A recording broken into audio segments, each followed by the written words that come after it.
Let your patriotic values guide how you invest your money and save for your future. With Monorail's Patriot Portfolio, your investment dollars get out of globalist corporations and into companies that support Christian American values. Monorail is perfect for anyone who wants to learn how to invest their money like a pro, or a conscious-minded investor that wants to put their money where their values are. Open an account today at monorail.com/Kirk. That's monorail.com/Kirk.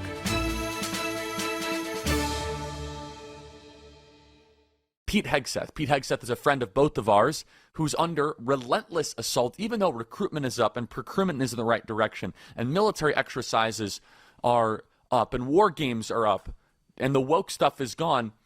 Pete Hegseth, by all objective outside measurements, is succeeding, and despite that, he is under merciless assault. Senator Mark Wayne Mullen is with us now. Senator, great to see you. Thank you for taking the time.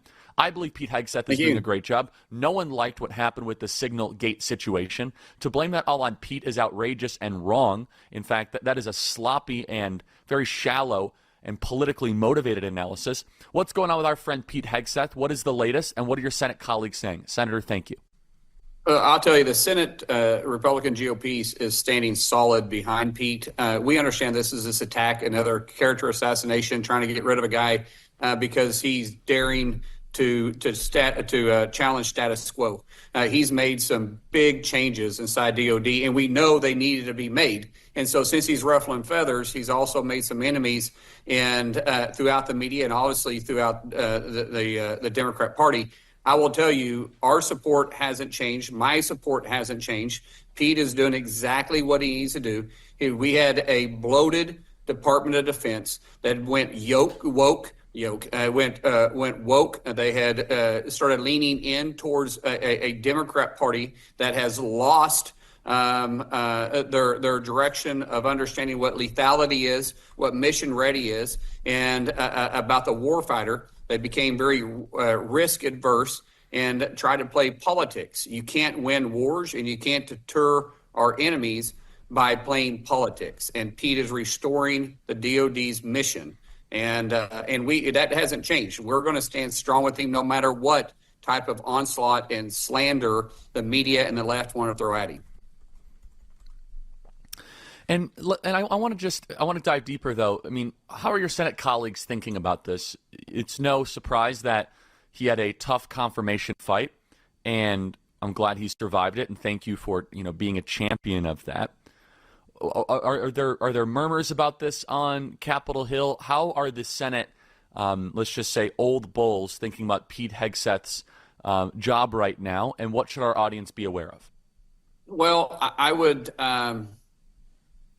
I will tell you the majority of the GOP is solidly behind him. I will say that we're having, and I don't want to talk about this one person by name, Charlie. I want to be very respectful because we have a meeting Monday afternoon when I get there in his office.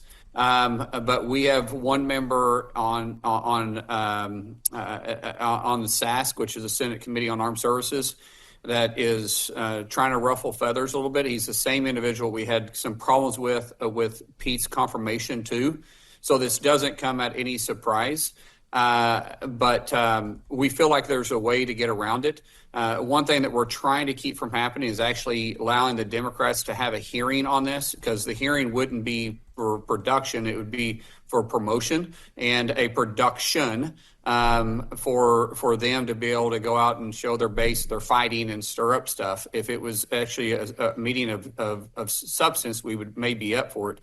But we're going to work around that. And so out of all 53 senators, even the 3 that voted against him, they are not saying anything. It's just one individual on the committee that I feel like we can work out some differences of. And we've talked multiple times. So I feel very strong that we're standing with Pete.